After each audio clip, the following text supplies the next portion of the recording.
Hello, everybody, and welcome to the Evil Geniuses Bleed Blue podcast. This is the podcast where I talk about everything Evil Geniuses. And obviously, it's been a while, I guess. It's been an extra week. I got a new computer. I got a lot of new parts, actually, and just kind of took some time to get everything ready. There were some changes. I didn't really make all that many as many changes as I want yet, but trust me, by next week I will have no choice but to make even more changes to the podcast in terms of, well, you'll see when we get there. Next week is going to be fucking exciting. You guys better tune into that shit. And if you don't, I'll retweet it 20 times so that you make sure you know. Uh, no, but obviously you can see right. Oh wait, is this no? Right there. You can see that there's no red line under the blue. Yeah, I fixed that. So no worries, guys. I'm on the case. It only took me 13 episodes. Um, but no, obviously it's been a while, guys. And we're gonna get right back into all the news. Hasn't been too much from most of the other games. It's really mainly just been Counter Strike. And some other, well, one thing that's like kind of personal drama, like if you can even call it that. And then just some other just drama related to EG, and then obviously we have roster moves to talk about with EG Black and EG White. No real news for the main roster, honestly, but definitely want to talk a lot about the Blueprint project because I think that's really where the focus should be since we are in the off season for the main roster. Um, so without further ado, you can probably already see in the topic section, I have Danny rumors listed. I honestly, I have this here because I felt like it was important for me to at least mention, right? It's still news. It's still relevant, big news. Obviously, Nicole um, had to create a video for it addressing the rumors. For those who are unaware, there were rumors that basically there were rumors that EG did not treat Danny very well when he was going through his mental issues, and they didn't handle the situation in the way that they should have. Those are the rumors. Um, I don't know if these rumors are true, which is why I haven't mentioned here because I was going to briefly, very, very, very briefly talk about it because I don't think it's fair for me to really speak on it too much because it would just be a lot of speculation for one, and also it's just something that I just don't think we can accurately talk about. And who knows if the details will ever be brought to light. Maybe they do become brought to light in a year or two. But or really, I think the only way it does is if Danny decides he wants to air it out publicly, which is up to him. Or maybe his family, right? Obviously, I hope that's not the case. Or rather, I hope that EG didn't treat Danny poorly. I hope if Danny feels wrongly done by, I think he, by all means, should sue EG for everything they've got and fucking, and should air it out publicly if he wants to. But, um, you know, if I just hope EG didn't treat him poorly. I hope EG did the right thing. I hope they didn't fuck this up. Again, I find it. I I would be shocked if I found out that this was the case, considering that Peter Dunn was kind of the head. Or I would be shocked if this happened. Um, and Peter Dunn was unaware of it or something like that. I know Rigby and Danny. It seems like after the last episode where we talked about, we went through his little like I think it was a podcast or whatever that he did that Rigby did, and you could tell Rigby and Danny didn't get along great. But it was more so from a work standpoint. It was from a coach to player standpoint. I hope that didn't impede on his. I hope it wasn't like Rigby was personally attacking him, sort of thing. Um, I don't think that's the case, but you just don't know. You just don't know. So look, if we get more details, I'll talk about it. But I just felt like it was important for me to mention it here because it is important, obviously. You don't want something like that to happen to a player ever. But I don't want to kind of like speak on it too much because we just don't know. We don't know if it's legit. We don't know if this is actually what happened or if this is just still speculation and just a rumor meant to just discredit EG or I don't know. Who knows? So just thought I'd bring it up here. But yeah, we'll leave it at that for now, right? There's a lot of unconfirmed things, and we'll see. The truth may come out with time, so we'll have to see. Um, I think what we're gonna do is we're gonna kind of air out some petty grievances first. This was something I was gonna make an episode about last week, but I never did, just because I frankly just didn't have the time. I was spending a lot of time with family over Thanksgiving, of course, so I just didn't really get the time to make an episode. But we're gonna talk about it now. Um, what do I even phrase this as?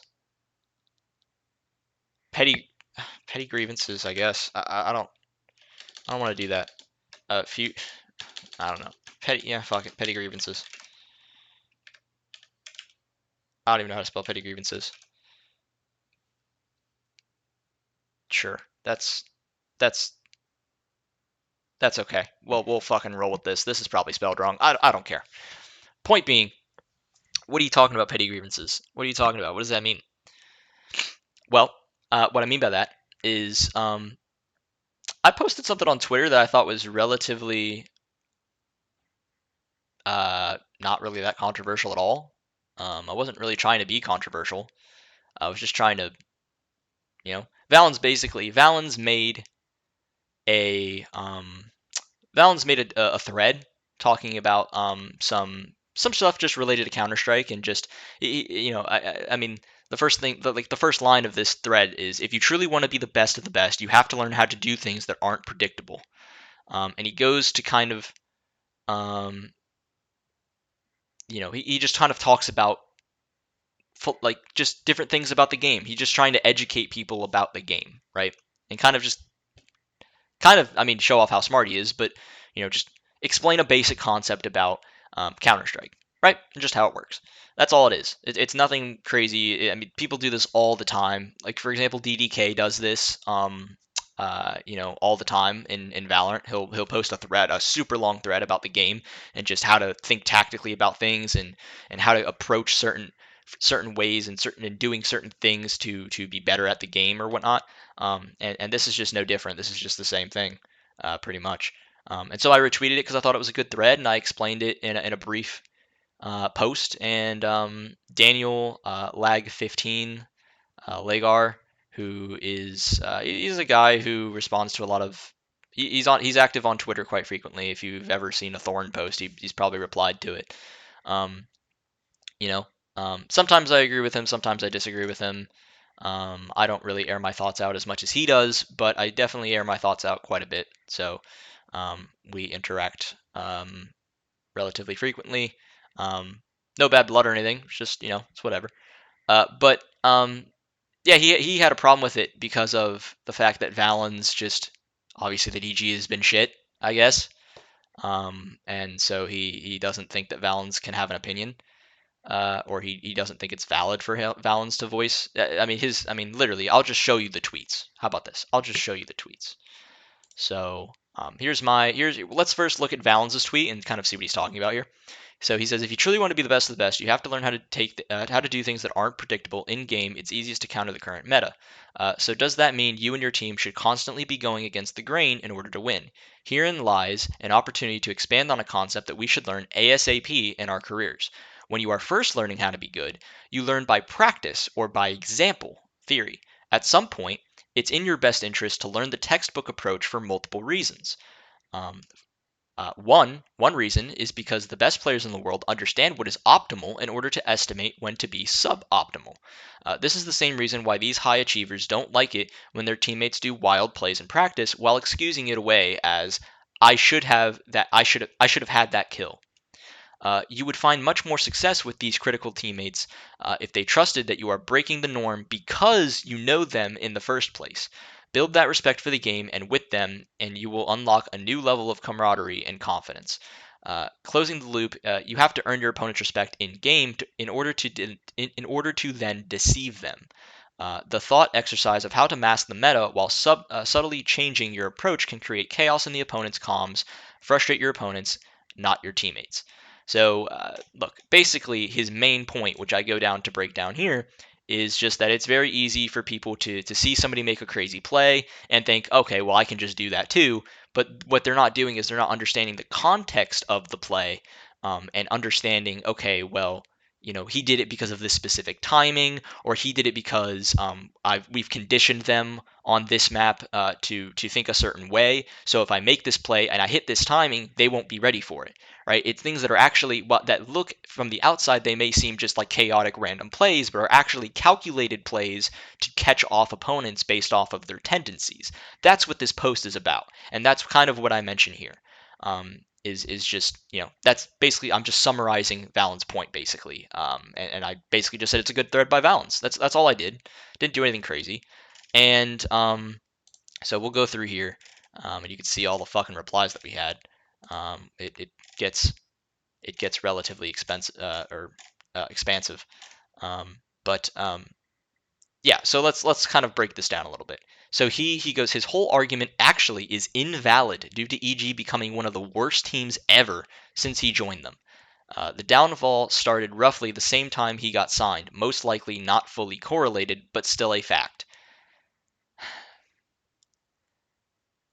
At first, I thought this was a joke. That's why I'm laughing in the reply. I genuinely thought he was joking because in my mind, I'm not even thinking about the success of the team, the success of EG. It's just, dude, Valens has been around Counter Strike for a very very long time.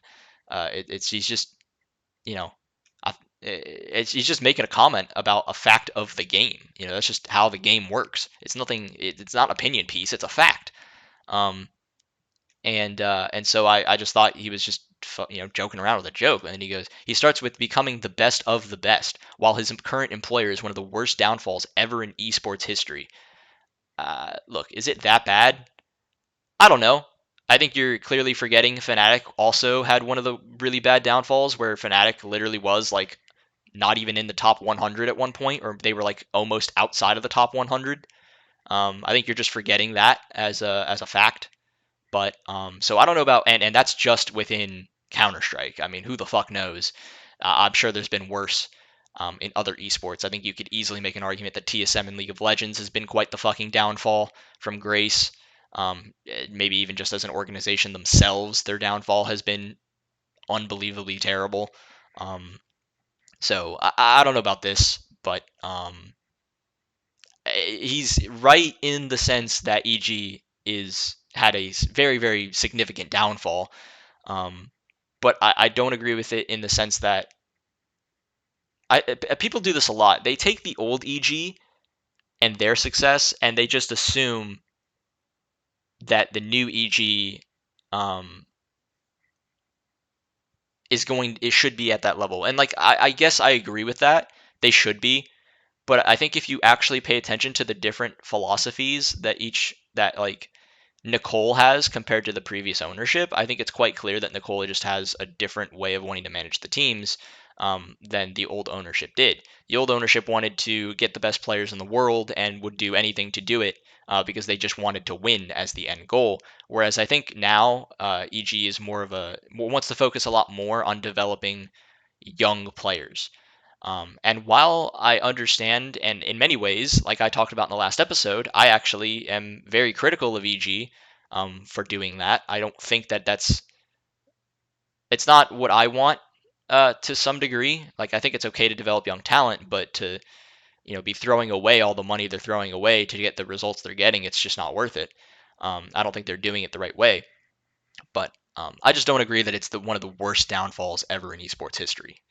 It's a really really really bad downfall, sure, but like I don't know about the worst in esports history. Um, Especially when you consider the EG's history in Counter Strike. I mean, they were in Counter Strike many many many many years ago, and they were good, and then they left, and then they came back. They won one event, and then they briefly were the number one team in 20. People forget this. They were the number one team in 2020. EG was in NA during the COVID era when Zeus was on the roster. People act like EG's been shit since 2019, and that's not necessarily true. They've been shit since the beginning of 2021. That was when they really became shit. Um, so people just like to throw in the whole COVID era, and that's not necessarily true. They were good until around the beginning of 2021. That's when the results started to dip. That's when they lost Ethan. That's when they lost Tarek. That's when they lost Zeus. That's kind of when the roster imploded and became pretty terrible. It was around that time period. So people just like to forget that. Just to make that clear. Also, so that's kind of what he goes with that. I don't really agree with that. If you're being serious about these comments and not joking, I think you're seriously misunderstanding this post and extremely overreacting to the impact that a coach can have on a roster. And what I'm meaning by this is just that he's basically implying that because Valens joined when they were kind of going downhill, which by the way, I'm pretty sure Valens came. He wasn't he in NRG for Valorant at one point? I can't remember if that's the case. I thought he went to Valorant for a period of time. Um, but because EG was going downhill right around the time when Valens joined, therefore Valens must be a terrible coach or something like that is kind of what he's implying. And that because EG hasn't been good in a long while, that's just it falls on Valens. I mean, I think it's he's overplaying it in the sense of you're only as good as the players you have on the roster. I'm going to show my face for while I talk about the. Oh, that's not my face. There you go. I think he's overplaying it in the sense of what, how much of an impact does he think Valens has on this roster? Like at the end of the day, when you lose your core players, and Breeze and Cirque lose form, and the management, you can blame. I don't know that Valens was the director of athletics at the time that he joined. I'm pretty sure he was a coach, and then he moved up to director of athletics. By the way, while director of athletics makes no fucking sense for the name of a management for esports, um, from what I can gather, director of athletics within EG, I believe means like the GM. Like they're the ones controlling the rosters. They have input on the rosters. They're the head of the division of Counter Strike, or in this case Counter Strike. But I think Andy Barton is like the director of athletics for like both MOBAs and Valorant or something like that. So I think it means like they head the GMing or the director of the esports operations for those esports. So that's kind of what I think Valens is now, as far as I understand. And that's Um, but it just doesn't make sense to me. It's like the players make the roster good. The coach can push them in the right direction, but the players have to do it. And I think that's also just not crediting to the fact that Breezy's motivation was under question. Cirque seems like he was motivated, but his confidence was low. He was motivated. He kept playing, but he wasn't. His confidence was so bad. I just don't understand, kind of like why he thinks Valens is somehow can't make a comment about the game and how the game works because EG was bad for 2 years while he was there. Um, he says he's getting paid to make EG better. His post is about how you make a better roster. Is that the case? It is in some sense like how you make a better roster. I don't think that's what he's talking about necessarily. It's not about making a better roster.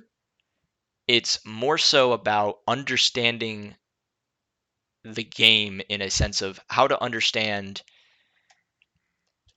I mean, like I said, it's understanding situations. If someone's making a crazy play, it may not be actually a crazy play predicated on no information. It may actually be a really intelligent play based off of the information that's been given throughout either that game or through previous matches, or just watching demos and VODs and understanding timings. And that's what he's talking about. He's talking about very specific things within the game that you could, by the way, implement into your very own game playing Counter-Strike. That's what he's talking about. He's not necessarily talking about like, you know, this is what you have to do to be a top team. Um, it's part of it, I guess, but it's only a piece, a fundamental piece of a much larger puzzle. Um, it's just something that I guarantee you every top coach knows this. Every top coach knows this. Every top player probably knows this. Well, maybe not every player, but the cerebral ones should. I mean, I would imagine most of them do. Um, this isn't a very complicated topic. It's a pretty easy thing to understand. But he goes, the roster in his current org is beyond terrible. That's not true. You're, again, just saying that because EG has been bad the past 2 years, although you're ignoring the fact that they actually, these past 3 months, have looked pretty good. All things considered, they've been constantly improving, and they actually definitely, I think, are a top 15 at worst top 20. I think they're in the top 20 right now, but I think they're a top 15 level team, as they are currently. They did underperform at the major somewhat. I've already talked about in the past. I'm not going to get into that again, especially when you look under the context that Mao's actually made it as far as they did. Suddenly, the run doesn't look that horrible other than the loss to 9Z, which, by the way, the crowd was fucking cheating, so who the fuck knows, right? Whatever. Not talking about that. They've gotten better consistently these past 3 months. They haven't had a lot of time. People are acting like this team has had a shit ton of time. They haven't had a lot of time. They've only been together for like a couple months. That blast event shouldn't even fucking count. They didn't practice at all. If you want to get into the argument of whether or not they should have had time to practice for it, you could easily say yes, but then you're calling into question how long did it take to get the deal set for Vorborg and for and for Hex to move up and the whole blue whatever. My point is, you're saying they're fucking terrible. They're not actually as bad as you're saying they are. They're just the punching bag, so you just say they're shit without actually putting context behind it. The post is about his area of expertise, and we can see him fail in real time for years. So why should anyone ever listen to him? Maybe because he took Cloud9 and he helped them win a major, North America's only major. That's a good reason, which is what I bring up here. So you're telling me that if he had held this opinion when he won the major with Cloud9, which I can almost say for certain he did, because this is a pretty basic argument, that it's very legitimate, but now that he's on a team that is bad, this same opinion is worthless. I mean, that's basically what he's fucking saying. I mean, I don't know how else to take it. Like, if you're just saying, like, his area of expertise, it's like, yeah, it is his fucking area. Guess what? You can be a god tier coach and be on a shit team. That doesn't mean that your opinion is shit or that nobody should listen to you.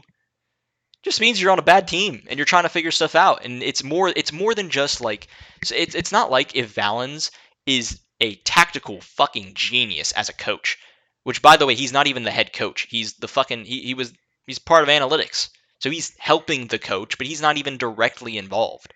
But even, let's say he was directly involved, whatever. Valens, it's not like if Valens gives you every fucking strat that is god tier, builds out this perfect fucking book, this perfect fucking plan. Are you telling me that old EG roster would have fucking done anything? That lineup with Mihu and Obo and... No. You're telling me if you gave them the best strategical strat book in the world that they're going to be a good team and actually do a good result of that fucking Stockholm Major? Really? That's what you're going to tell me? Stop it.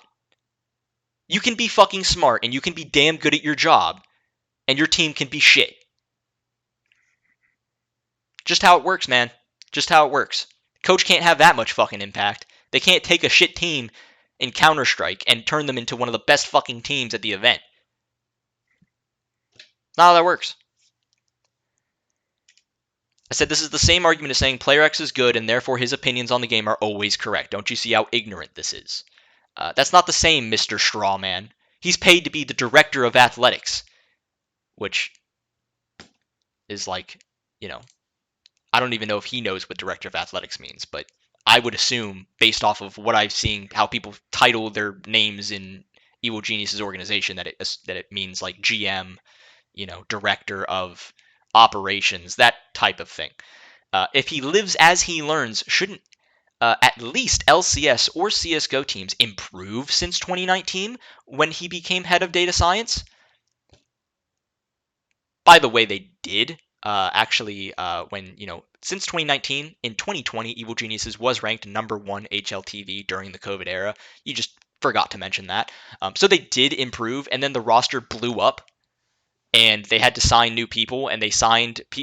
I think Obo was a good pickup, but he was super young. Mihu he was okay, right? But this roster wasn't... Stanislaw was outdated in his level of thinking. It just was never going to work. And Stanislaw, obviously, I think, was one of the massive issues as to why the team didn't work. Then you had the whole thing about Breezy and Stanislaw wanting to take breaks, and the whole thing was a shit show that goes way, way, way farther than just Valens' coaching ability. I don't see how that is the thing that you're taking out of this. It was whatever. That's just ridiculous to me that you're just going to take out all the context.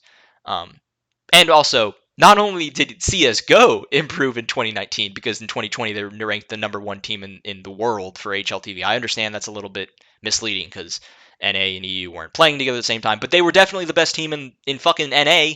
They were the best team in NA. That at the very least was true. They were better than everyone else they could compete against. So they did get better. Not only that, you mentioned the LCS team. Not only does that clearly mean to me that you have no fucking clue what Valens does for this team, or for EG, because he has, I can almost assure you, no fucking say in what the LCS team does. He has no say in that. He doesn't. He does not have any role with the LCS team. I would be shocked if he had any input on the LCS team. But assuming by what you've just said that he does have a role in the LCS team this year was by far and away the best North American team for the year. For the year. They won the spring split faster than ever has been done ever in the history of the LCS. So go ahead and tell me that they haven't improved. By the way, improved every year. Just pointing that out there. Clearly, you mentioned something that you just don't know about. So he is speaking about how to improve a team from his position, and yet he can't do it from his position. He did, by the way. It would be as if a player like Hooksy to try to teach someone like Zywoo about how the op mechanics and mouse movements work. Now this is a flawed fucking argument. You want to know why this is a flawed fucking argument? Because guess what? Number one, Valens isn't fucking talking to a pro player, is he? He's not speaking to fucking Nico. He's not speaking to Breezy. That's not what he's doing. Like, he's not saying like, this is something that, like, Simple doesn't know, and I need to teach. He's not fucking saying that. He's just making a point about how the game works in general. Like, it's nothing that crazy. I don't understand. He's not sitting somebody down and saying, "Hey, this is how you have to understand that this is the way the game works." I guarantee you, if he sat down and told Automatic this, Automatic would look at him and just be like, well, of course that's how that works. Like, who the fuck doesn't know that who's a pro player? Like, this is a common fucking, it's just an obvious fucking, like, known fact about how the game works. It's nothing crazy. He's not teaching someone how fucking mouse movements work. He's not teaching somebody mechanics. He's teaching somebody how the game fucking works just from a thinking standpoint. It's not even it's not the same thing at all. Number one. Number two, Hooksy's an IGL and Zywoo is an Opper. Hooksy's like, this doesn't make any fucking sense to me. How is this even the same thing in any fucking way? Like, in this example, Hooksy is like teaching Zywoo how to move a mouse. In what Valens did, he posted a fucking tweet, dude. He posted a tweet about how the game works on a thread. So, because DDK makes fucking tweets and threads about how the game works, is that the same thing as him telling CNED how to move his fucking cursor to use the op and play Jet in Valorant? Or Chamber? No! It's just how the game works. He's just thinking about how the game works and wants other people to be educated on that knowledge. Because it's something that he knows and understands about the game, and he just wants other people to know about it because maybe he thinks it's something that's commonly misrepresented in the scene. Simple as that. That's all it is. It's nothing more than that. Why are you taking it and extrapolating it to be like, oh, he's like, this is like him like sitting down and trying to teach like one of the best players in the world how things work. What top level coach is he sitting down to coach this for? Who's he sitting down to say this to? Who? Who's Valens like one-on-one coaching with this in mind?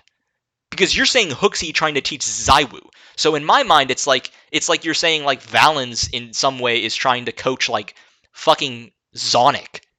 Like, which, by the way, doesn't work because in your example, you're saying Hooksy, who's an IGL, trying to teach Zywoo using an op mechanic. So it wouldn't be Valens as a coach explaining something to another coach. It would be like Valens explaining something to like, I don't even know what the comparison would be. But let's say he's not fucking talking to fucking, he's not talking to, Xtaz. He's not talking to I don't remember the name of the phase coach. Isn't it like Robin or something? He's not talking to Robin. He's not talking to Blade. He's not talking to, Zonic. He's not one-on-one coaching any of these guys. He's just making a point about the game, dude. Like, you're taking it too far. This is also just him trying to do the same thing and just not doing it correctly at all because it's just not even close to the same thing. Or like how Hooksy tried to explain to Alexi B how to IGL when all indicators said that Alexi B does a better job as an IGL than Hooksy ever has done. While this is a factual statement, that's not what Valens is doing at all. He's not teaching another coach how to coach. That's not what this post is. It's just talking about the game. It'd be no different than somebody talking about the fucking op nerf and whether or not it's gonna make an impact on the game. Dude, they're not and tweeting about it. They're not trying to teach somebody something, like they're not trying to like coach somebody on how to do some certain thing with the op. They're just telling them, hey, this is what I think is going to happen now. I think this is what operators are going to do with the gun now. Like that's all it is. Would you ask the Sentinel's social media manager how to be a proper social media manager? No, because he obviously is fucking shit at his job. Doesn't mean that there are something close to it he might be good at. Let's see. How does this relate in any way? Let me think. Don't think it does. Just don't think it does. Because guess what? Just because the team isn't playing well doesn't mean you're shit at your job as a coach, as an analytics guy on a Counter Strike team. You can be really good at your fucking job. The team can still be shit. It's possible. Just saying. And by the way, it's likely. And by the way, hasn't been true for the whole time Valens has been there. Hasn't been true. Team got better from 2019 to 2020, or at least stayed at the same level that they were at. They were the best team in NA. Technically the best team in the world. Not really, obviously. But go look at the fucking HLTV record, man. It was there. That's all I'm saying. It would be, so if you want to go back to the player thing, it would be as if to ask Stanislaw how to build a team from scratch. He has never succeeded at that. He has only been proper IGL when he has inherited a full lineup and only had to make improvements to the protocols and playbook. I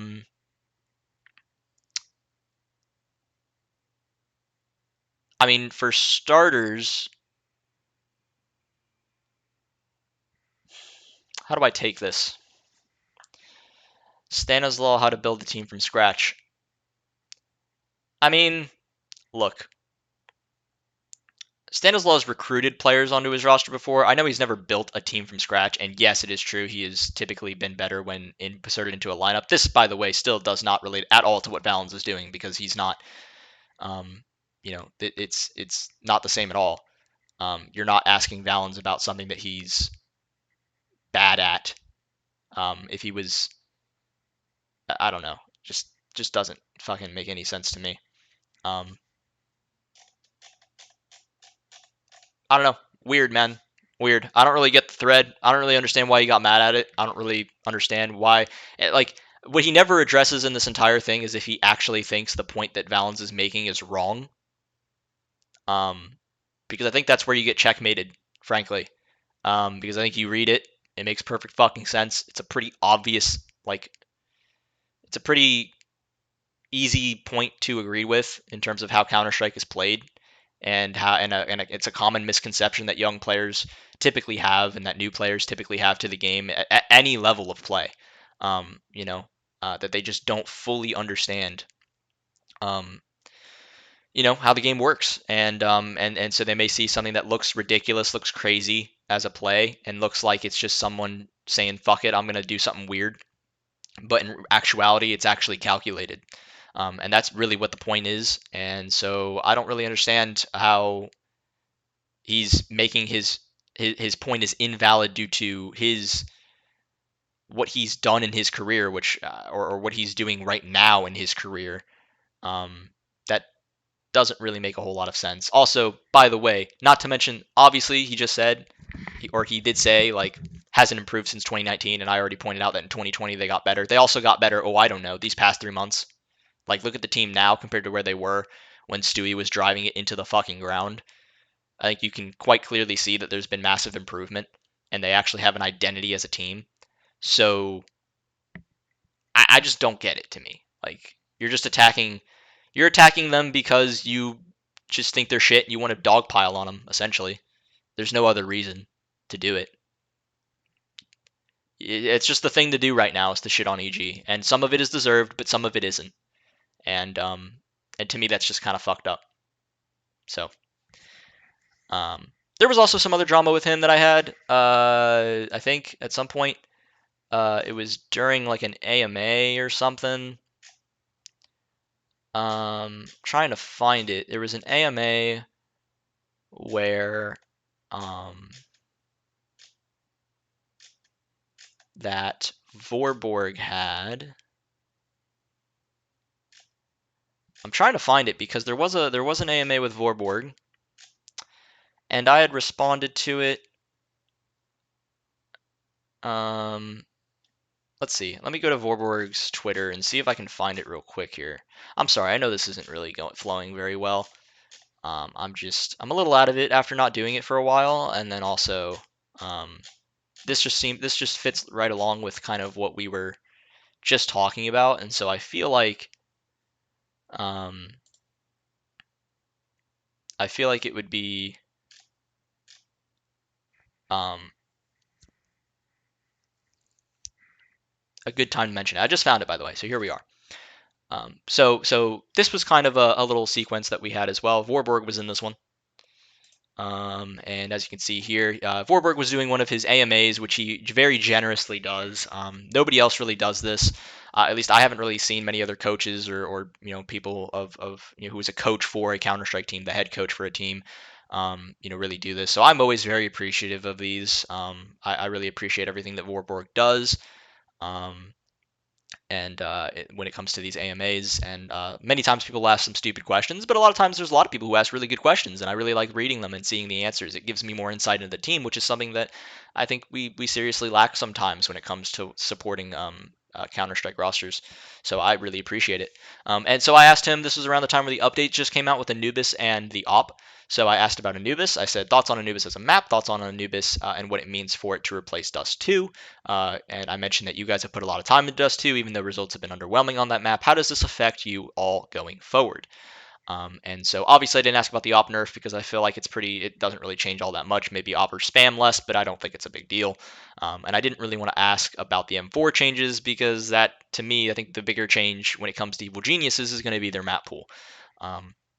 And so he goes, I always find a new maps exciting, but hard to have a real opinion before we practice it, and the meta evolves a little. I'd rather not have worked on Dust 2 now that it's been removed from the pool, but we learned some things about how we want to structure and develop our maps. So they've obviously, that goes to show, right? But because they did develop Dust 2 a lot, even though they did lose a lot on it, you could tell they were definitely trying to get better at it. So they've learned some things from it, and they want to carry that over into how they approach developing new maps, right? Or maps that they already are okay with, like Nuke. And I hate Dust 2, so honestly, it's a big buff for me. So that was just a pretty funny little comment there. But yeah, I think that's like spot on. Lag 15 responds. With the players you got on your roster, you should go for more CQ maps. Just remember, Cirque was at his best at Cash. Automatic and Breeze are usually Inferno superstars. Hex is a young pugger, so go for Mirage Inferno. In theory, you should be at your best on Vertigo. And this to me also shows just a lack of understanding of how EG works and a lack of understanding on what EG likes and does not like and what they've figured out what works for them and what playstyles they want to run. Because he goes, in theory, you should be at your best on Vertigo. Which is just like, dude, they haven't even played Vertigo with this roster. They clearly don't like the map. They don't like playing the map. They don't want to learn the map. They're not going to switch and start. You should be at your best on Vertigo. I don't know about that, dude. And he's quite clearly missing out on some very, very important aspects, which I bring up in a tweet. Vorborg goes agree to disagree. He just wants to keep it brief. I get it. So I respond to, I believe it's this tweet. Yeah. So I go and explain. I kind of break it down a little bit more. I go, pretty sure there's a reason why they permaban Vertigo. Also, it greatly depends on what the players enjoy playing and how it fits Nealon's calling style, which I think suits maps like Overpass and Nuke much more, where it's much stronger to starve opponents of information and that type of thing. That's the playstyle that, at least from what I've seen, Nealon likes to have. He has a very CIS playstyle where they like to slow things down and really deprive the opposition of information to where the opposition has to make an aggressive play. They also really like to just dry hit bomb sites, or maybe not dry hit bomb sites, but practically dry hit bomb sites with only very little nades, and try to make a lot of contact plays into certain choke points, which I think actually cost them pretty badly against Cloud9. They did that a lot. It didn't work well against Cloud9, potentially because Cloud9 is a CIS team. I don't know. But there's many factors to consider. There's much more factors than just like Hext is a pug star, so he'll be good on this map. It's like that's not how that works. Like that's just not how that works. It's up to Hext on what maps he likes, and even then, you have to consider his role in the team. He's an entry fragger, so maybe he likes certain maps, but he doesn't like entry fragging on that map as much as he likes entry fragging on other maps, right? Maybe you like certain maps in pugs, but you don't like them in competitive play. There's so many things you can think of that just make this not work as a statement. And so it's very, and also the irony here that you're going to try to tell Vorborg how to coach when you just said that Valens can't fucking do any of that because he's not, like, you understand what I'm saying? Like, this is just stupid, but whatever. Like, and then I also mentioned, also the older EG roster, which I looked into the past kind of, and I was like, well, did EG even play? I don't even remember EG, like the Stewie EG roster playing fucking Vertigo. Also, the older EG roster at the start of the year tried playing Vertigo, and it was, well, not very good to put it mildly. Again, just another factor, not necessarily the only reason. It was just something I was bringing up as an additional, like, fuck it, why not? There you go. Maybe, and I mainly brought it up, right? The main reason I bring up the old EG roster here is because Automatic was on that roster, Breeze was on that roster, Cirque was on that roster. And so my point is, maybe these players played Vertigo and by the way, they got dumpstered on Vertigo by a lot of different teams. Liquid destroyed them every time they played it. Complexity as well. Any other teams really, even tier 2 NA teams, who had good chances, if not beat EG on Vertigo.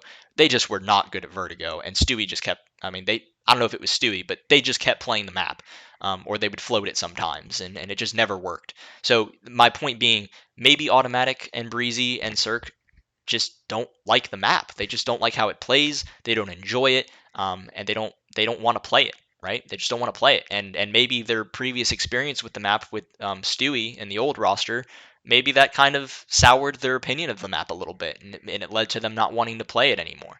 Those are things you have to consider when it comes to why people play certain maps or don't play certain maps when those particular players haven't changed, especially someone like Automatic, who has an input into what maps and what maps EG plays currently, and kind of what their perspective is on those maps, right? These are things you have to consider. And so what he does is he just fucking makes a blanket like a pretty fucking obvious dumbass statement that's just like, well, the older EG roster at the start of the year tried playing CSGO and wasn't, well, very good, to put it mildly. It's like, yeah, okay, no fucking shit, but you're not understanding my point. My point wasn't that EG was shit at the beginning of the year. My point was that maybe Automatic and Cirque and Breezy, who were on that old roster, don't like playing Vertigo and don't really want to play it because they played it, and part of the reason could be because they played it in the past and they weren't very fucking good at it. Maybe that's a reason.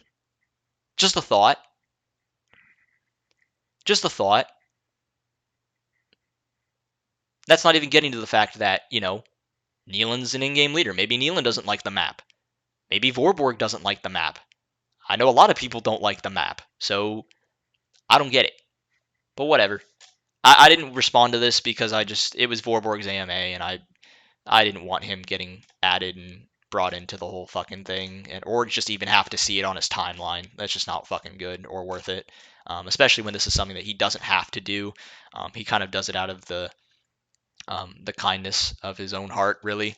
He really doesn't need to make these sorts of AMAs. So I didn't feel like dragging the conversation any farther, when frankly I could just make a video about it, complain about it, nobody can watch it, and yeah, I can just kind of move on with my own venting, and get it out of the way. So yeah.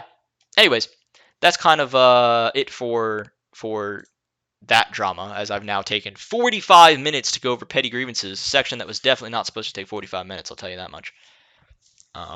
But it has, because I talk a lot and I don't shut the fuck up. Do I want to talk about EG Gold? There's some drama with EG Gold as well. I know, the drama continues. EG Gold. So EG Gold played like shit at the ESL Impact Final. They got demolished. It wasn't a good showing. Um, Nothing really good to say about it, really. They got destroyed 16-6 by CLG Red. They got destroyed in a 2-0 series against HSGFE, which I think is a bunch of Asian players. They lost the first map 16-1, second map, or maybe the first map was 16-6 on Inferno, and then the second map was, first map was Inferno 16-6, second map was Mirage 16-1. Really nothing to talk about the roster other than, they played like shit. But what is interesting actually has nothing to do with the actual roster itself and actually has to do with Twitter drama, because the Twitter drama just never fucking ends. And so here it is. Here's the Twitter drama. So Bleb posted a tweet saying, super proud to see the ladies from HSG absolutely demolishing EG Gold at ESL Impact. GG Asian CS.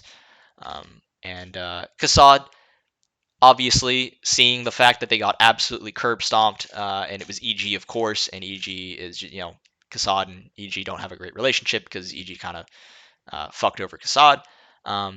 You know, he goes, another outstanding CSGO performance from EG. Their director of performance did another stellar job.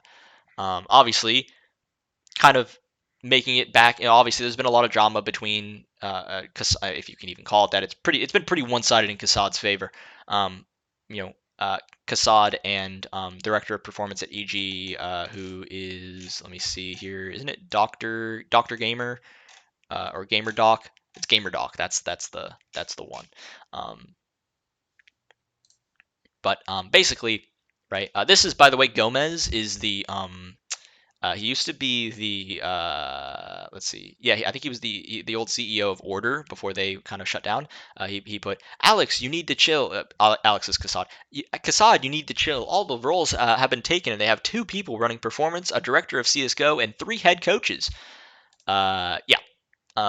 This is GamerDoc, right? Head of performance, Evil Geniuses is Taylor John. I don't even know who this guy is. She deals mostly with the philosophy, I think, like mindsets and stuff, which is why it shocks me that she makes the tweets that she makes. At least when it comes to attacking people like Kassad and Thorn and whatnot, it's just like it's not a very good um, role model to follow, but whatever.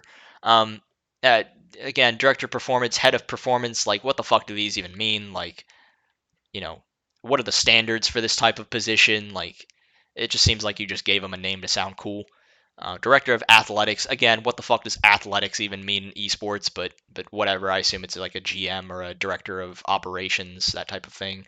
Head coach for EG, Malik. Head coach for EG, Vorborg. Head coach for EG, Moonster. Now, Moonster, I think, is a little bit unfair to. Maybe this should be changed. I don't know, but he's the head coach. It's weird because EG is advertised that no, they're all just EG.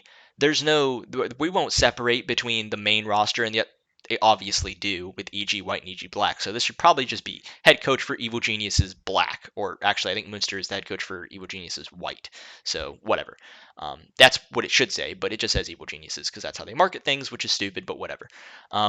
Really, these 2 are head coaches for the main roster.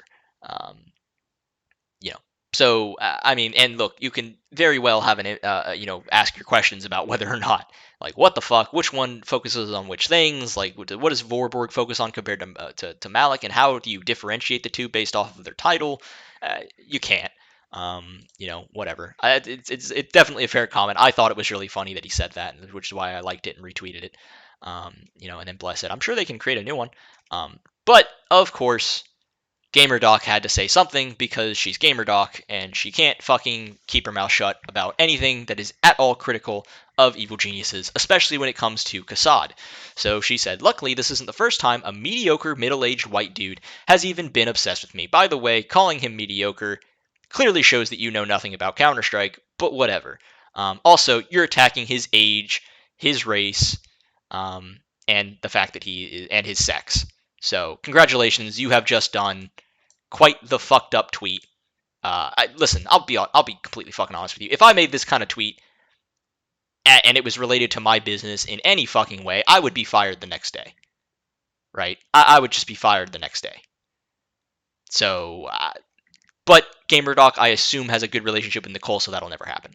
Apparently, I don't fucking know, but I would hope she got reprimanded for this in some way because this is fucking ridiculous. Frankie then responds, it's a fair question. It is fair to question this performance as the team were 6-0 in their group, but looked underprepared and underwhelming on LAN. It was a massive shame because they are talented individuals. There are 3 ESL Impact LANs per year. Everyone needs to count. So she makes a very good point here. I like what she says here. I don't always agree with Frankie, and she's done some things that are quite questionable, but this is definitely a fair statement, and I like the way that she phrased everything and added context to the situation. So I'll just fucking like the tweet. Kassad then responds, I don't question their players right now. I'm 100% sure they are trying their best. Which has always been true, obviously. I mean, Kassad's even mentioned he was rooting for Cirque. He was rooting for Cirque back in the day. You know, he rooted for these guys. Like, he wanted them to come back, and he, especially Cirque, because he knows that Cirque is trying, right? So he understands that. Again, it's not like he hates EG and everything about them, including their players. Like, it's not that at all, guys. It's just that the management fucked him over. I was on that side. I know how hard it is to compete against the best and the stress of it. I'm questioning these so-called directors, experts, and performance specialists and their incompetence, which I think is fair to question, right? I think that's fair to question at this point. Now, I think, again, when you scroll back up here, I think Malik and Vorborg have done good jobs, and Valens have done good job with the main roster these past couple months. I hope it continues in the next season. But obviously, it was looking rough, right? I think there was a lot of drama right in the beginning of the year, so I think they finally have started to get some stability, and I think they're actually moving in the right direction finally. But like Taylor Johnson and GamerDoc, like who the fuck are these people? What the fuck do they do exactly? What do they do to help the performance of Evil Geniuses? I don't fucking know. I have no fucking clue. I don't know. Former AIM Lab, so maybe he's creating things for them, similar to like I think Hunden was doing that with Astralis. I don't fucking know. I don't know what Taylor Johnson does. Maybe he does a lot. Maybe he does, and I just don't fucking know. It's possible. But I don't know what he does. I don't know what GamerDoc does. I've seen like the little speeches she gives. They've posted pictures of those and whatnot. But frankly, there's just a lot we just don't know about what they do, because that shit just doesn't get aired publicly. You know. And so then obviously Kassad went to, he made sure to tweet about the fact that, Kassad made sure to mention in his own tweets, like, hey, by the way, this chick just fucking called me out for being a middle-aged white dude. She's attacking my age, race, sex, all of it, and is, rather than, attacking my argument, she's attacking my who I am as a person, you know. And so did I put that anywhere fucking in here? I don't even know that I did, frankly. But I basically made some tweets about it where I was essentially just like, look, man, there should be she should have repercussions for this shit. She can't get away with this shit, and she needs to stop being on fucking Twitter. GamerDoc got to get taken off Twitter. I'm sorry, or at least you got to figure that out, man. Because like every time that you make a tweet at at Thorin, at Kassad, you always get wrecked. So why are you doing it? You're not going to win. You're not going to win against these guys. They keep receipts. They know what they're talking about. They're going to call you out on your bullshit. That's what Kassad was doing here. He was like, you're the director of performance. EG just bombed out of this event. What happened? I thought you were the director of performance. Right? He's jabbing at you. He's putting a jab at you. You know? It's just like, learn how to take it. Either learn how to take the jab, or, just don't say anything at all. You know what I mean? Like, it just doesn't make sense to me. And you can't be doing that. It makes the reputation of EG look, way, way worse. It's just not helpful. And you're not acting as a good role model for the younger players, when you make a tweet like that. It's really disrespectful. It's wrong. And again, like I said, even from an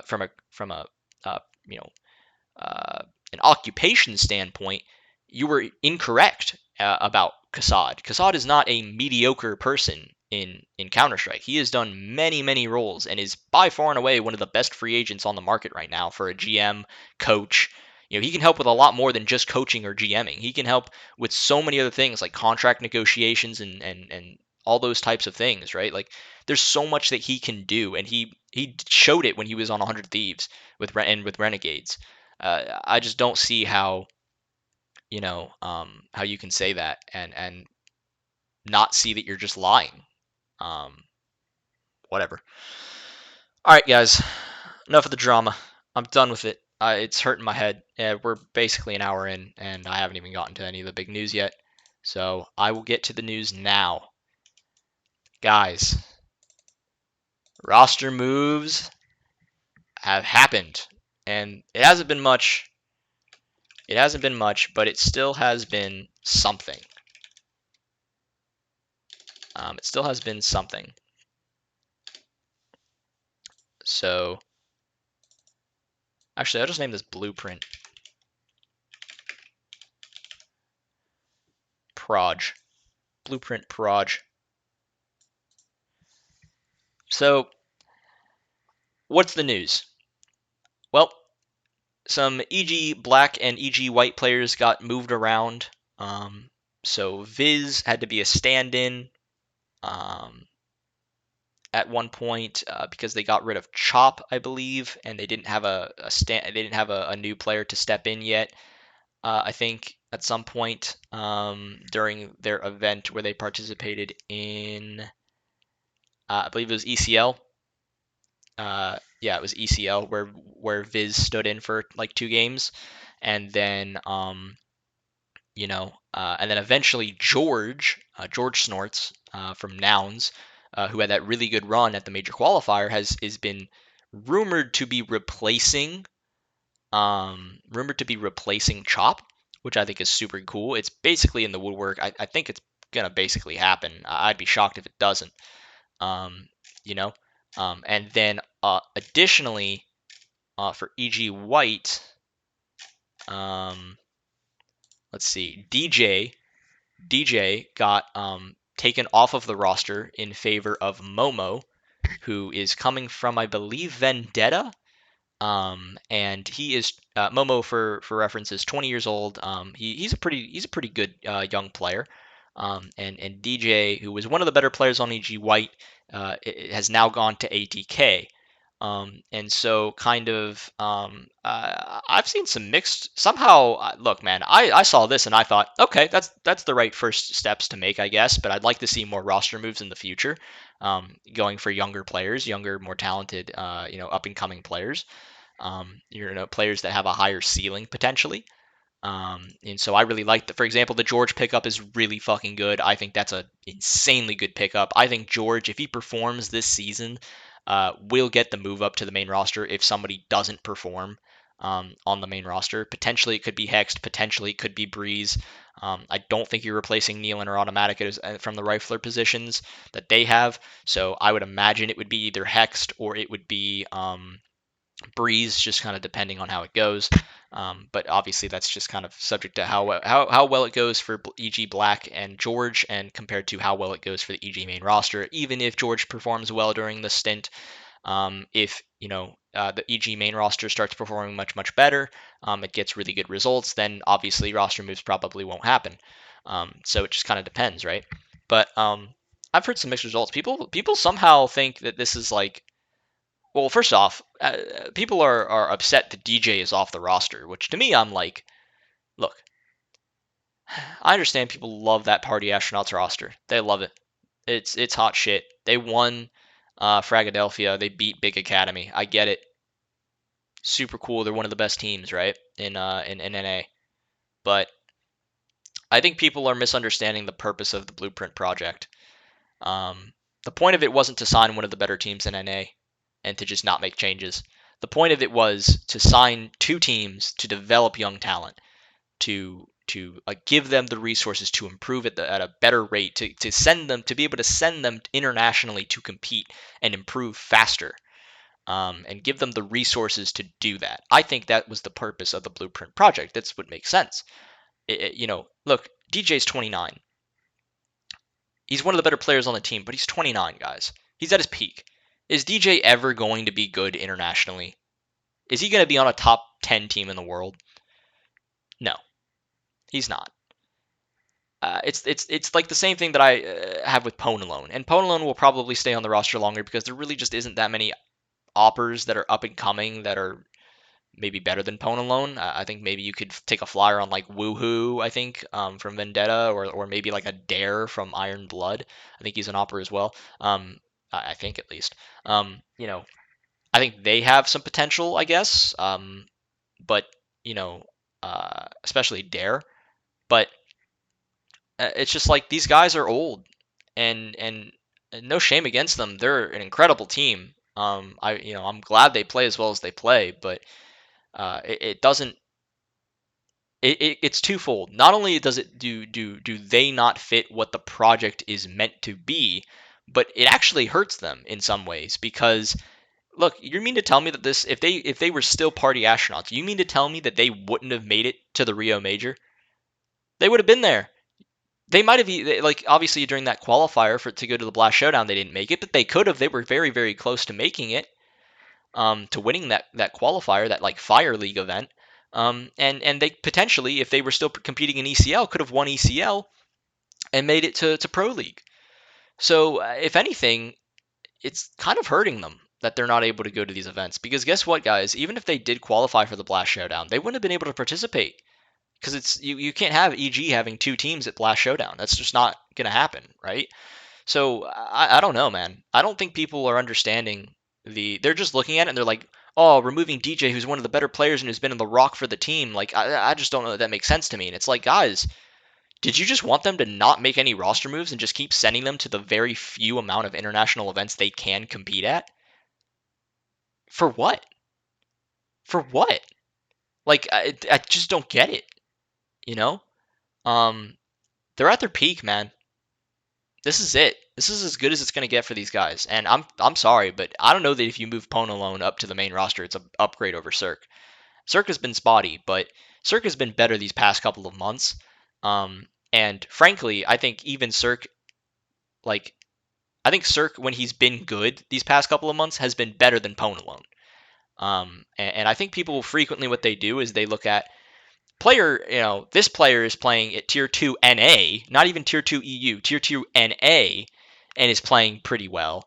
And Cirque is playing badly in international competition. Well, just replace Cirque with this guy because he's better. And it's like, that's not necessarily true. You could add Ponalone to the roster and he could be worse than Cirque. In fact, I think he would be. And if you don't believe me, go look at how well Cirque was performing during the fucking the qualifier for the major. Not the LAN event with. I'm talking about the online qualifier for the major. He was demolishing people. So was Breeze, by the way. So it's just clear to me that there's just a difference in skill level, which is something that I'll talk about because there was a Twitter thread that I kind of had regarding Lucas. I think his name is Lukas DeWitt, for Dust2, Dust2.us, kind of had a tweet where he's like, is there is there gatekeeping in North America? And I thought it was a very interesting question, and I want to talk about it on this podcast because I think it applies to Evil Geniuses, obviously, as they develop new talent. But I'll get to that at the end of this episode. If you want to watch that, it'll be probably in a little bonus section. Timestamps down below, of course.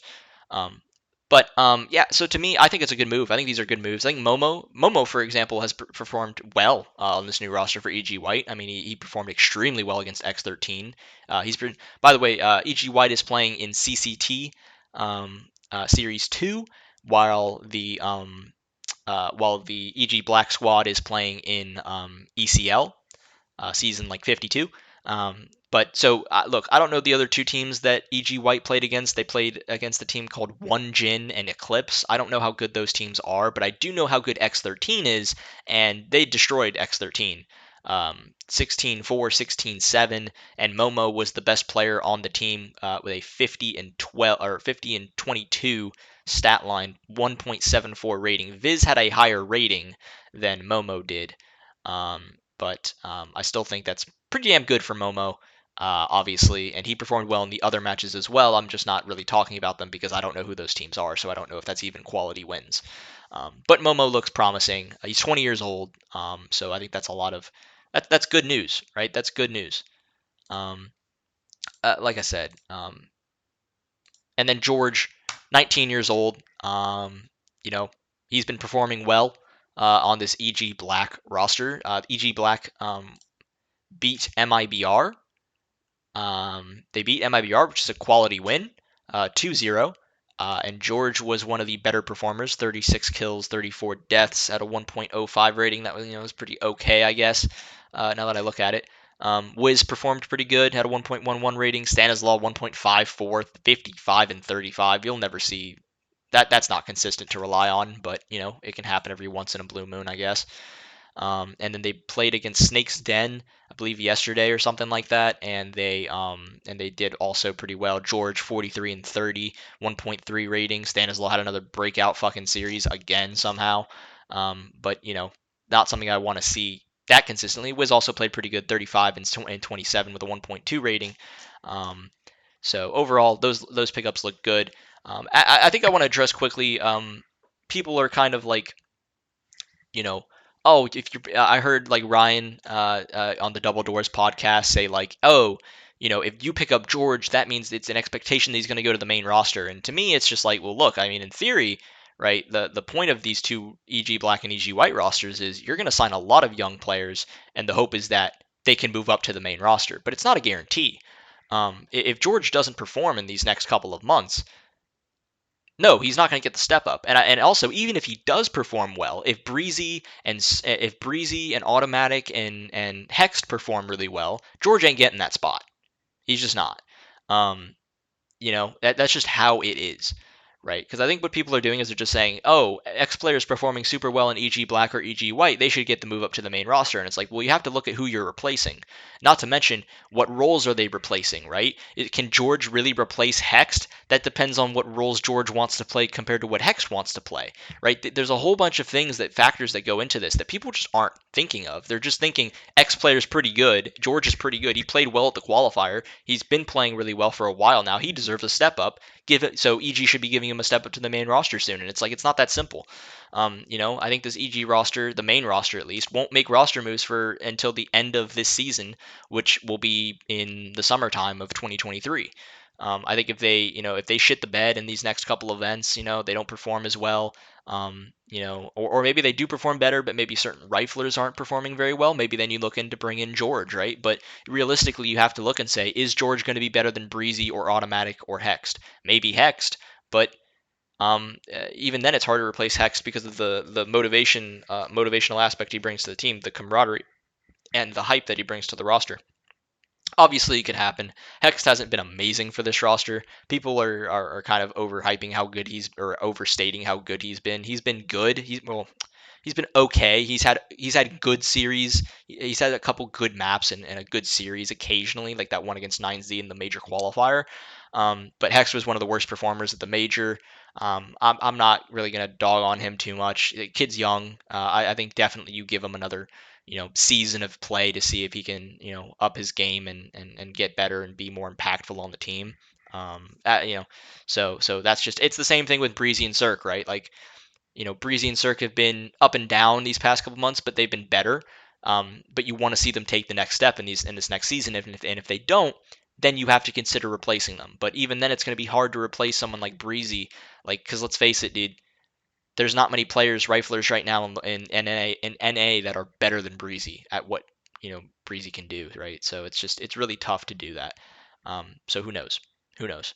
But people really just aren't considering that. They're just saying George was insane during the major qualifier, and now he's on EG Black, so he should get the step up soon, or he has to get a step up soon. And it's like that's not how this works. Like you have to understand the context of what goes on when it comes to managing multiple rosters and academy teams and whatnot. And it's not that simple. It's going to come down to how well the EG main roster performs these next few months. If Breezy falls off, if Automatic isn't, I mean, I don't think Automatic will get moved because of his impact on, how they like to play the game. He just has a lot of input in how that works. So I don't know that he would get replaced. And he's also been one of the better performers for the team. But if Breeze, for example, just like has a really bad couple of months, and looks really, really rough, maybe then you consider putting George and replacing Breeze, right? By the way, really hope George, if he does play for EG Black and he does play for if he ever does get moved up to the main roster, it just says George and not George Snorts, because it boggles my mind that players don't change their fucking names before they start getting popular. Because like, dude, now every time we go to HLTV, we really have to see George Snorts. Like, yeah, that's exactly what we want to see. When you're watching a game is, or when a commentator is commentating a high level game, when you're one of the best players in NA, I guess, yeah, you want people to have to say George Snorts gets gets a 3K on the B bomb site. That's really what you want to commentate. Whatever. And that's what you want to hear as a player is someone say George Snorts. Yeah, it's real fucking funny when you're 13, but all of a sudden when you become older, you're like, oh shit, I'd kind of want my name to be something cool, Whatever. Just a thought. Just a thought. Um, yeah, that was actually pretty brief. I didn't really have to talk about that for too long. I guess my main points really are just like, I hope that the Blueprint project develops more younger talent. I still don't really understand the point of E.G. White as a roster.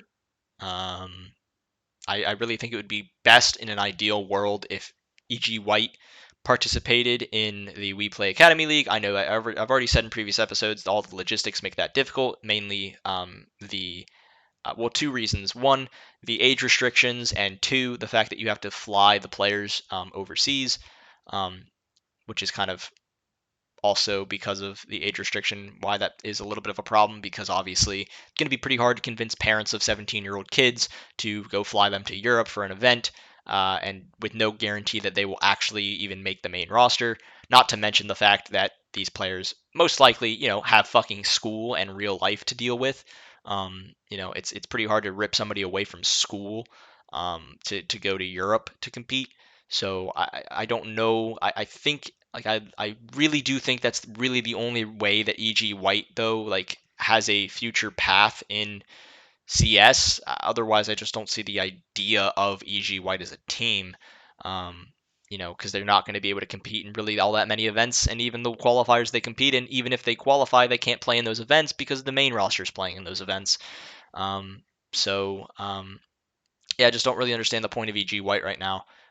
But who knows? Like also some other roster movie ideas that would be interesting, right? I've for EG Black, like I don't understand why Walco is still on the team. They cut Chop, which was actually strange to me in some ways because I thought Walco would be the one to leave. Because I just don't really understand what Walco does for the team. Obviously, there's a lot of information there that I just don't know. But like Chop at least was getting some good performances in the last couple of months or so, and was looking okay. And I felt like they could have just replaced Walco with another young talent like George, and then all of a sudden you have a core of like Wiz, Wiz, George, and Chop, and suddenly that looks pretty damn strong. And then you've got Rush and Stanislaw, like that looks like a really good fucking team. That looks better than the team with Walco on it. So I just don't really understand the whole point of that. If it's because they want an IGL, I guess, to like study under Stanislaw, I won't even lie to you. I think Stamina would be a better pickup. I think he's got more potential. Obviously, he hasn't been in ECL for a little bit because he tried out the Limitless project and that didn't really pan out the way he wanted, just because he had to develop a lot of talent. But he's looking for an ECL roster right now, and I can almost guarantee you he will get picked up at some point for the next season of ECL, because he's just that good. Um, so it just surprises me a little bit that if you're going to develop a young IGL, I feel like stamina is the way to go. So I just don't see the point of having Walco on the roster. But he's been underperforming from a frag perspective, and frankly, if it's supposed to be because he's going to be learning from Stanislaw's IGLing abilities, I feel like Stamina would get more out of that than Walco would, or at least Stamina would have a higher ceiling than Walco would. I don't know. Maybe I'm wrong, but yeah, just kind of surprises me, I guess. I imagine this EG Black roster being like two young riflers, one young opper. If Wiz is obviously right, the opper, then and then you have Rush and Stanislaw as the vets to kind of teach them the best, help them learn better ways to play, and when it comes to like communication and experience and whatnot, right? Um, and hopefully ECL starts getting lands again at some point. That would be pretty cool. But you get my point. So I just don't really understand kind of that dynamic. But I could even see a world where like, man, you could have replaced Walco with John G. Um, I've actually even said maybe if the main roster doesn't perform that well, right? If Hex is underperforming, I know for a fact John G and Hex are both. I think they're both entry fraggers. If Hex doesn't perform, maybe John G takes that spot. Guys, forget, man. John G's been around a while, so people forget this. John G's 23 years old. Dude is young. He's young.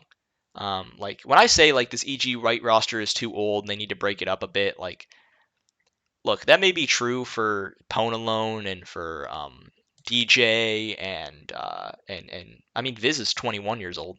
Um, you know, but I don't know. Like Ben Lead is 24. Again, it's really more so the problem is just that they can't compete in We Play. That's what sucks. Because of the age restrictions. But because I would almost be certain if they could compete in We Play, they would be competing in We Play. I actually even think there's maybe even a reality where like in the past they signed the EG right roster with the plan of doing that, and then just like because of how bad EG's management is, they maybe even overlooked the fact that there's an age requirement, and suddenly we're like, oh shit, now what do we do? Um, you know, so, but John G's a talented, a talented young player. So I could see maybe if Hex doesn't perform well, maybe you bring up John G to be the entry fragger, right? And then if Breezy doesn't perform, maybe you move George to that role or something. I don't fucking know, but there's different things you can do, and I just hope that the idea of the Blueprint project is to get a lot of young talent to develop them and so that you have options to what to go for certain things. And look, man, maybe a young player for EG, right? Maybe there's a bunch of young players on EG, and let's say in a perfect world they're all performing super super super well, right? And EG just has too many fucking options. They're just like just drowning in talent. They're just just bring on the talent. You know what I mean? Just oh my goodness, like the flooding in talent, right? And they just don't have the space on the main roster. Well, guess what? Guess who's going to be knocking on your door to go sign that player? Complexity, Team Liquid, right? Maybe even another work that isn't in Counter Strike currently comes and comes knocking on the door to ask for that player, right? Like EG is going to be making out money for this because they're going to be getting these players, when they're not that expensive, developing them, and then potentially could give them to a Complexity or Team Liquid if it's a player that you know if it's a player that frankly they just don't have the space for on the main roster and they it would be best for the player's career to send them off somewhere else. They can make some money off of it too, and they can further use that money to develop even more talent, right? So this is the kind of thing where I'm thinking this project is a good idea, but they need to take the right steps. And I really, really feel like the way that EG White is going right now in terms of what their role is in the Blueprint project just doesn't make a whole lot of sense to me. And I think it really, really needs to start going somewhere because I think it's really clogging up the development that we want to see with the Blueprint project. I think EG Black has done a good job, and I think it's done a good job, and it needs to do a little bit more. I think picking up George was the right move. I would have liked to see Walco get replaced, but whatever. I think Momo coming on to this EG White squad is a good thing, right? With him being what did I say, 19, 20? Sorry, 20 years old. But I also think at the same time I would like the CG White roster to be young enough people where they could go and play in the We Play Academy League. For example, I really think something that Ryan pointed out on the Double Doors podcast as well is that Nouns actually doesn't have any contracts with their players because Nouns is kind of based off of a promise system where they're just basically paying people um, based off of a promise to pay them without any contract because they're funded by VC money, which obviously hasn't been necessary if you've been keeping up with the stock market. Hasn't exactly been doing very well recently, with the whole FTX crash, and there's been a couple other platforms that have also crashed and filed for bankruptcy. So I would imagine Nouns is going to be in trouble pretty soon, and they won't be able to pay those players. That's a big opportunity for Evil Geniuses to get people like Semphis and a lot of the Nouns players, because frankly, they're all really, really talented players, and I think that would be the perfect type of roster to sign for EG White. There's a lot of development you could do there, right? Lots of talented players. Um, you know, Especially picking up Semphis. I think Semphis would be an amazing pickup from a role perspective. In my mind, what would be super, super fucking cool is if we could get players that were young enough to compete in We Play, right? We get Semphis as the coach, and that way if you do send them to WePlay, or when you send them to WePlay, because that's in my mind, in a perfect world, what this would be for, Semphis, because you can't stand Stanislaw to go with them, right? Because um, Stanislaw is he's playing as an IGL, so you can't send EG Black to WePlay because of Stanislaw and Rush, and they're too old, and and Stanislaw is the IGL, right? He's playing for the team. But Semphis is, yeah, he's old, but he's the coach. So, and he's a great role model, for the young guys. So that would be the perfect person to send on, with E.G. White to go to a We Play Academy League to kind of keep the players in line, kind of be a good role model for them, to teach them about the world and different cultures, and to make sure they stay in line and don't get into any trouble. Like Semphis would, in my mind at least, be the primary candidate for that kind of position. And so to me, it just makes so much sense to get like Semphis and get young players who could go to the We Play Academy League. I don't know if those are players from Iron Blood or from Nouns or from Vendetta. I don't know where those players come from, but I'm just saying those are some three teams I think in my mind have a pretty good shout to be potentially could be used for an EG White going to a We Play Academy League type of roster. And you send them there, and I'm not saying they're going to have great results, but they're going to learn a fucking lot from being over there. And it's going to rapidly help them develop because I'm sorry, but EG Black competing in ECL, yeah, it's good, but how much can you gain out of ECL, right? You're going to gain so much more going overseas competing against better teams and better players, and that's what this would give you. So I think if they're super serious about it, they try everything in their power to get something like this to work, to send EG White to a We Play Academy League. And if it means dropping every single fucking player on the current EG White roster, like your Viz and your Pwn alone, Ben Leet, John G, you fucking do it because it's what's best for the team. Now, not all those players have to completely leave. Like I said, John G could either go to the main roster or EG Black. There's things you can do there, right? But um, to me at least, that's what I see with the Blueprint project and where it should be going and options that are on the table. My point with the whole Nouns thing, not being able to pay their players, is just simply that if they don't have contracts, it makes it a lot easier to sign them. And so it gives you an opportunity, and frankly, I fear that they won't be getting those promised money. Um, I fear the VC shit. It's not sustainable and it's rapidly declining. So I'm worried about that, man. No contracts is not a good idea. So I know they were probably desperate to get something, but to me at least, this is really where you would want to see an organization like Evil Geniuses come to the table and really help young guys like that because they are very talented players. And Semphis is an amazing historical figure in North American Counter Strike, and is also an amazing role model, and I think would do a lot of good for him to be associated with Evil Geniuses and that player development mentality. So that's kind of my thought process on it. My thoughts on the Blueprint project. I had said, oh yes, I had said that I was going to talk about very as a bonus topic for the end of this episode, which is an hour and 23 minutes fucking long. Um, you know, I made a little kind of thread, I guess, about replying to a tweet from Lukas DeWitt. I believe it's Lukas DeWitt. I'm about to find it in a second here. Let's see here. Sorry, I'm just passing my Ben Simmons tweets. Um, let's see here. Let's see. No, actually, I think I passed it. I'm so sorry, guys. I thought I had this tweet on my. I usually have everything pulled up. Oh, I did find. Well, I'm not going to talk about that. I already brought that up once. I don't need to bring that up again. Let's see here. Da, da, da, da. You know what? I'm probably not seeing it because I need to go to tweets and replies. God, I'm so dumb. I apologize. Here we go. Does NACS have a gatekeeping problem? Feel free to elaborate in detail, yes/no, in the comments. I like this idea of kind of asking this question and going through. You can see here the vast majority said yes. The minority said no. I was in the minority, as you can see, that said no. I don't think that they have a gatekeeping problem anymore.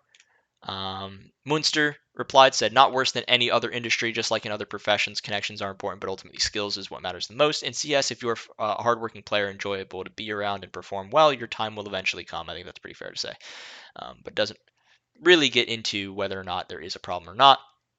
Vu responded, said, super mechanically gifted players can make the jump, but role players seem to be 100% reliant on the roster they are getting promoted to get any chances. Probably similar everywhere, but NA seems to lack teams that move up together, so the role players can get stuck in limbo, in my opinion. Viz said no. If you consistently are playing well against better players and teams, people are going to notice and be more inclined to give you an opportunity. And so Coy says no. For those who don't know, Coy, CSGO head coach for DU Esport for Davenport University. Players that are really mechanically skilled don't get moved up due to lacking in soft skills / game sense. We scout people based on the whole player, and frankly, most players in advanced just can't do it. It's not gatekeeping; it's advanced players not knowing how far behind they really are. Um, so as you can see, it seems like a lot of the people who actually know what the fuck they're talking about know from Cooper. There's nothing beyond the gate. The gate is only structure there. It's barren from entry to exit, just the gate. So I'm assuming that's a no from Taylor, from IO Rascal, Modem. Excuses as fuck in these comments. Basically my point being, hey, guess what? I think that 24% is the more educated fucking opinion, and I'm gonna go into why what my opinion of this was, which I kind of break it down here, right? So I put no, but it's really quite the gray area, probably a thread. I think you could have made the argument for gatekeeping in North America in the past, but because of the destruction of the Tier 2 North American scene these past years, I think the old guard still is better than the current prospects available. For example, Liquid has a Liege and NAF, which are obvious top players in North America. Nitro is definitely up for debate at this point for gatekeeping, but what in-game leader takes his spot and will be respected by the top players like a Liege and NAF? Daps is potentially an option. I guess another, there's really not many other options really available other than really Daps.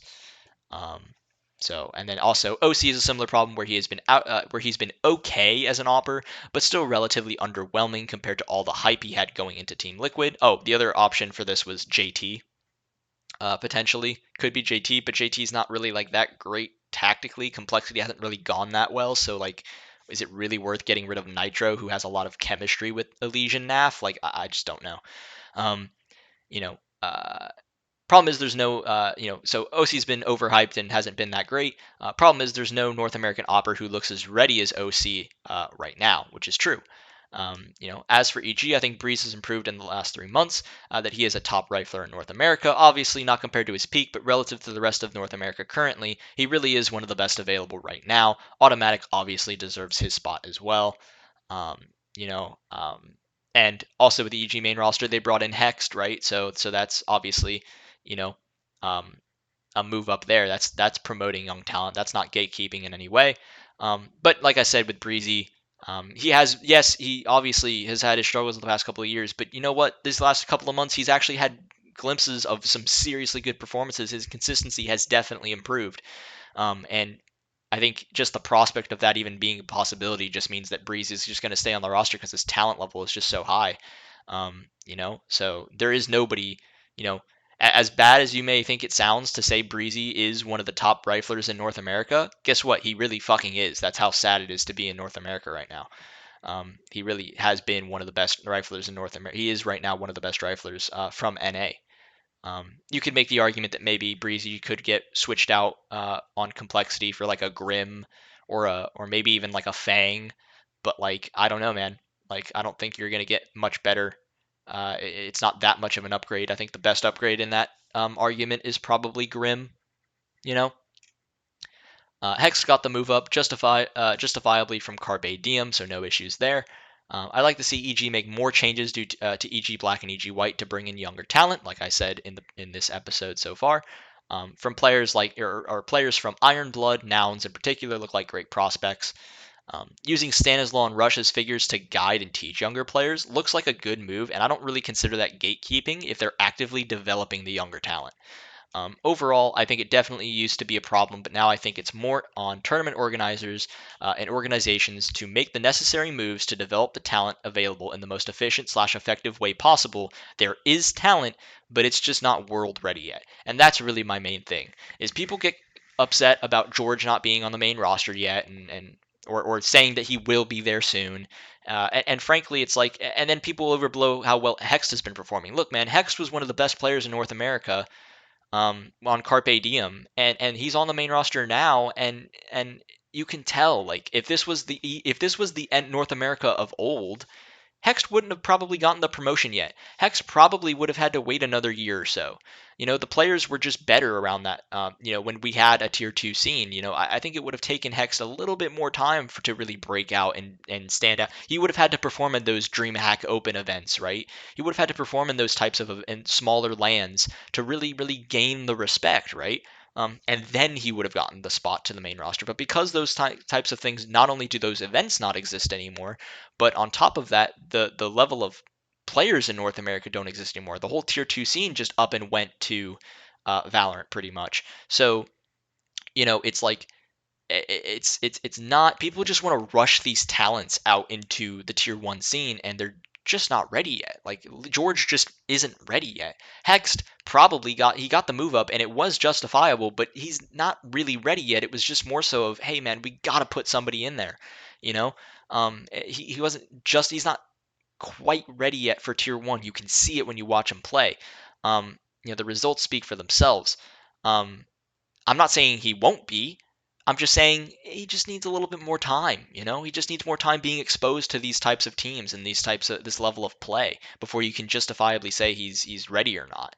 OC is probably the most ready North American player we've ever had move up to a tier one spot in the past couple of years, considering how dominant he was in tier two.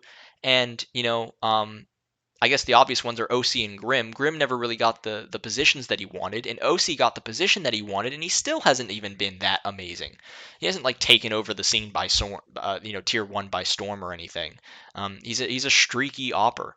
So look, you know, I think people, they get too excited about these North American players and just want to push them out into the main rosters, and many times they're just not ready yet. And if you want any more proof, just look at how Complexity's playing. Like, Complexity is seriously struggling, and they have Grim and Fang and Floppy and all the young guys they are the young team roster, right? They've got the best young players and from NA, and they're still struggling to perform, even with Halsert coming in now to replace Junior. So it's just one of those things where I think people are just really, um, you know, they're not thinking clearly. They just want things to be a certain way, and they're willing to make an argument to push for it, but they're not necessarily thinking critically about why things are happening, and all those things. It's really easy for NA fans to just be like, yeah, of course there's gatekeeping in NA, without actually using their fucking brain to think about it for a second and coming up with an actual opinion that has some sustenance to it, or some substance to it. I used the wrong word. I'm sorry.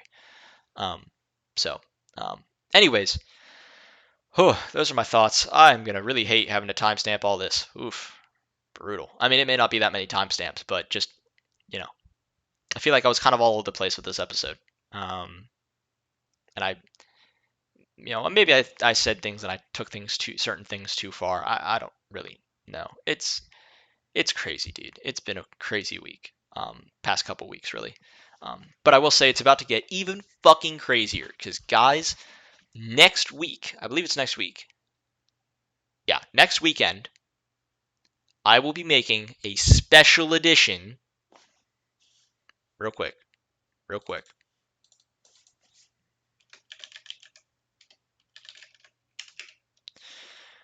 Next week, I believe it's next week, I will be making a special edition Evil Geniuses Bleed Blue podcast episode that you are not going to want to miss. You're not going to want to miss it.